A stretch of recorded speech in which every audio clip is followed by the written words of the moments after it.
Hello everyone, welcome back to my YouTube channel. ఇక్కడ వచ్చేసరికి మేమైతే టేస్టీ అరిసెలు అయితే ప్రిపేర్ చేస్తున్నాము. నా వీడియో కొత్తగా చూస్తున్న వాళ్ళు సబ్స్క్రైబ్ చేసుకోండి. ఈ వీడియోకి అయితే ఒక లైక్ ఇచ్చుకోండి.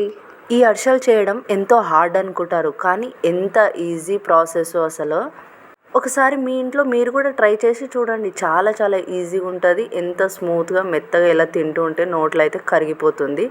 ఇక్కడైతే మనం 4 గ్లాసెస్ బియ్యం అయితే తీసుకోవాలి. హోల్ డే మొత్తం నానబెట్టాలి. వాటర్ అయితే మార్నింగ్ ఇట్లా ఈవినింగ్ చేంజ్ చేస్తూ ఉండాలి, లేకపోతే బియ్యం అనేది స్మెల్ వచ్చేస్తూ ఉంటుంది.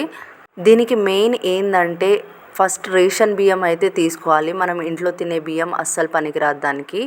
1 డే మొత్తం నానబెట్టిన తర్వాత నెక్స్ట్ డే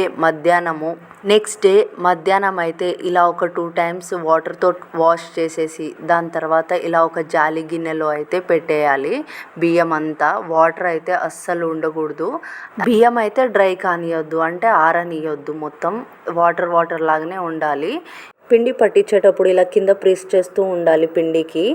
పిండి ఆరిపోతే మళ్ళీ అరిసెలు అనేది కరెక్ట్గా రాదు. దానికి కావాల్సిన పదార్థాలు నువ్వులు, కేజీ బెల్లం, నెయ్యి. ఇక్కడ మేము నెయ్యి ప్లేస్లో ఆయిల్ అయితే వేసుకున్నాము. బెల్లం ఇలా మొత్తం అయితే కరగనియాలి. బెల్లం కరుగుతూ ఉన్నప్పుడు ఇలాచి, నువ్వులు అన్నీ అయితే వేసుకోవాలి. ఇలా మొత్తం బెల్లం కరిగిన తర్వాత వాటర్ వేసుకొని దాంట్లో ఇలా మనం పాకం ఎలా వచ్చిందని చూసుకోవాలి. క్రంచీగా వచ్చినట్టయితే పాకం ఓకే అయినట్టు. ఇలా గట్టిగా రాలేనట్టయితే ఇంకా అరిసెలకి పాకం కరెక్ట్ కాలేనట్టు. చూడండి, ఇక్కడ అరిసెలకి బెల్లం పాకం అయితే రెడీ అయిపోయింది. ఇప్పుడైతే గట్టిగా వచ్చింది. చూడండి, ఇంత క్రంచీగా వచ్చిన తర్వాత అప్పుడు పాకం రెడీ అయినట్టు.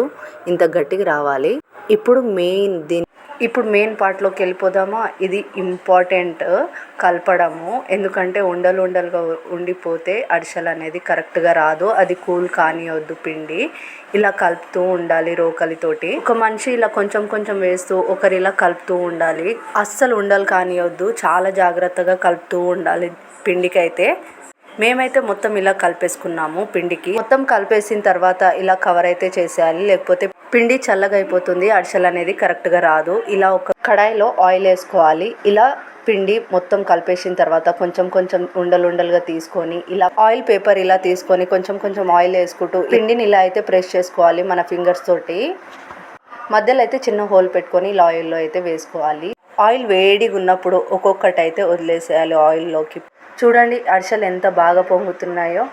ఇలా ఆయిల్లో నుంచి బయట తీసిన తర్వాత ఏదైనా గట్టి దాంతో ఇలా ఒత్తుకుంటే ఆయిల్ అంతా బయటకు వచ్చేస్తుంది. మేమైతే జస్ట్ స్టిక్ తోటి ఒత్తుకున్నాము.